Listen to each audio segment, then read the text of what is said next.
upstream of Barbie is we, of course, have Oppenheimer. Now, there's a very pointed line in Oppenheimer that talks about how the creator of the bomb isn't necessarily important, that the bomb was inevitable. This was always going to happen, and that what we should be kind of focusing on are the victims. Now, at the same time of Super Doll Lika-chan was a film called Grave of the Fireflies, the Studio Ghibli film by Isao Takahata. It's kind of seen as the holy grail of anime movies, and it's a beautiful, staggering film that kind of shows the human cost of war, and just, it takes a very different approach than what's going on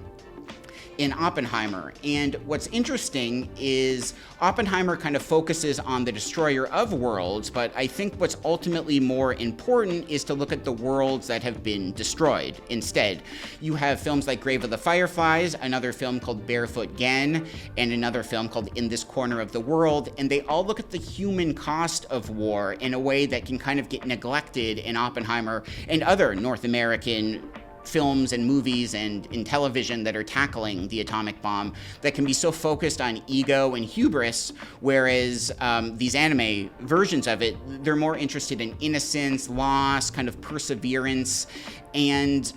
that's just a more fascinating vantage point, I think, in the end, because they're both creating tension in the same way, which is when the bomb goes off. You watch these series, you watch these movies, and you know the bomb's gonna go off, and that's terrifying. But in these anime stories, you really focus on the damages that have been done rather than the moral quandary of the people that have created them. So in the case of Grave of the Fireflies, it focuses on two young siblings, Saita and Sesko, who, when the bomb goes off, they're separated from their parents, and these two children kind of just have to go through a fractured world on their own. They see how much humanity has kind of abandoned them, and they have very little to go on. There's a bit of a Life is Beautiful vibe to it, where these children kind of try to mask the horrors of the world to make this a more palatable story, but in the end, it's just a brutal, devastating look into this loss, and it's the type of movie that, like, you only want to see once, because it's so heartbreaking, but it's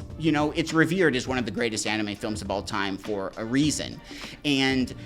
on the other side of that, you have this film Barefoot Gen, which again looks at the Hiroshima bombing, but through the eyes of a young child, as opposed to, adults or people that are on the other side of this loss. And what's really interesting about Barefoot Gen is that it doesn't just look at the victims, but the person behind the show, Keiji Nakazawa, he is an actual Hiroshima survivor. He went through this, he lost his father, his sister as a sibling, his brother too, and what's tragic about this is all of that emotion is really channeled into the film. There's a scene in Barefoot Gen where you see the atomic bomb going off and bodies are just eviscerated. Like, it's a brutal scene, and it's not a horror anime per se, but like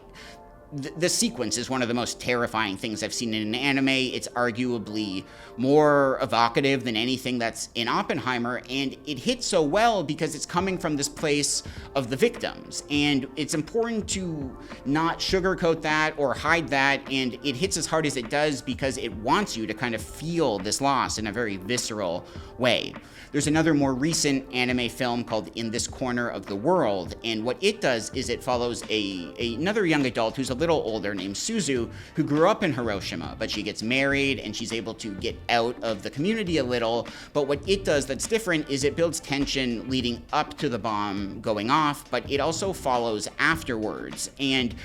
Suzu, she's an artist. She really expresses creative freedom in painting, and after the bomb goes off, she loses her right arm, so now she can no longer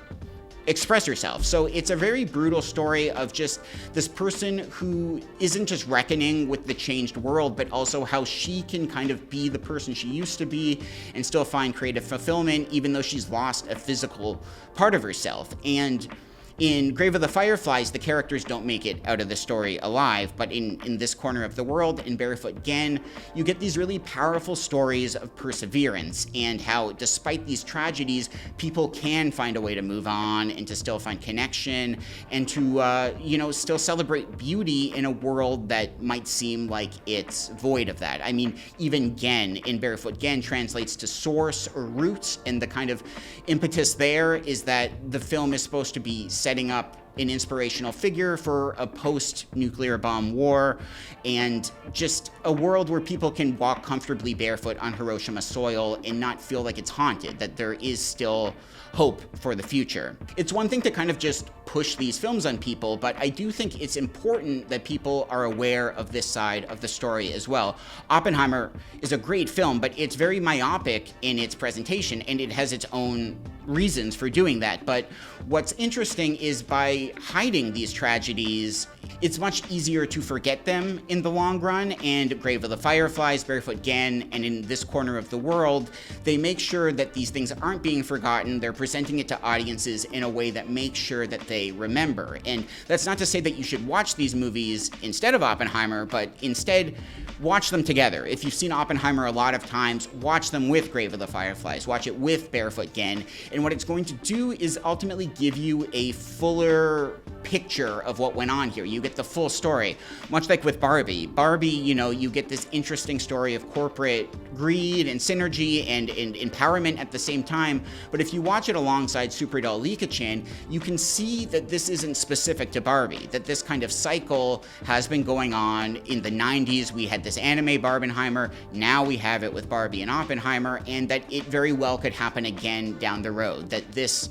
cycle is ongoing, that there are these extremes that humanity keep being drawn to, but it's just interesting depending on if you're coming from Japan or North America, you're getting very different sides of that story. And I just thought that was kind of fascinating, that we've gone through this Barbenheimer phenomena twice, but that both from very different just perspectives on it all.